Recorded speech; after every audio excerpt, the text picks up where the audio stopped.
ज्येष्ठ मास के कृष्ण पक्ष की अपरा एकादशी व्रत कथा।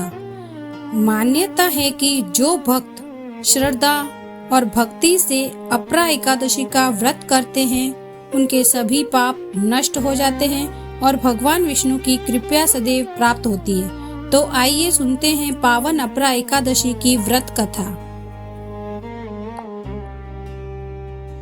प्राचीन समय की बात है। महिध्वज नाम के एक बहुत ही धर्मात्मा और दयालु राजा थे। वे भगवान विष्णु के परम भक्त थे और अपनी प्रजा का पालन पुत्र समान करते थे। लेकिन उनके भाई व्रजध्वज का स्वभाव अत्यंत खड़ूस था। उसे अपने बड़े भाई की लोकप्रियता बिल्कुल पसंद नहीं थी। एक दिन इसी ईर्ष्या के कारण उसने राजा महिध्वज की हत्या कर दी छोटे भाई ने, और उनके शरीर को जंगल में एक पीपल के पेड़ के नीचे दबा दिया। राजा की अकाल मृत्यु के कारण आत्मा भटकने लगी और वह प्रेत योनि में कष्ट भोगने लगे। जो भी उस जंगल से गुजरता वह आत्मा उसे डराती और परेशान करती। कुछ समय बाद वहां से धौम्य ऋषि गुजर रहे थे।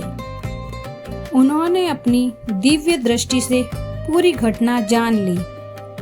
ऋषि ने उस भटकती आत्मा को देखा और पूछा, हे आत्मा, तुम इस प्रकार क्यों कष्ट भोग रहे हो?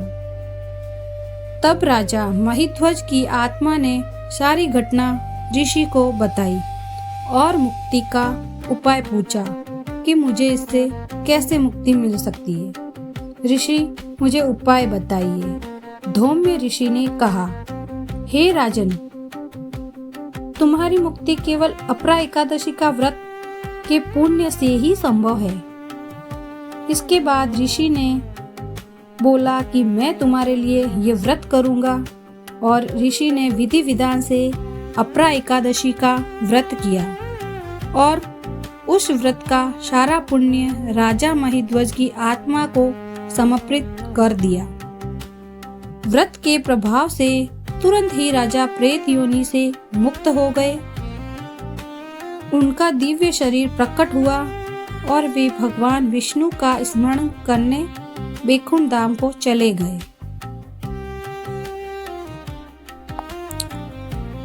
अपरा एकादशी का व्रत करने से मनुष्य के बड़े से बड़े पाप भी नष्ट हो जाते हैं।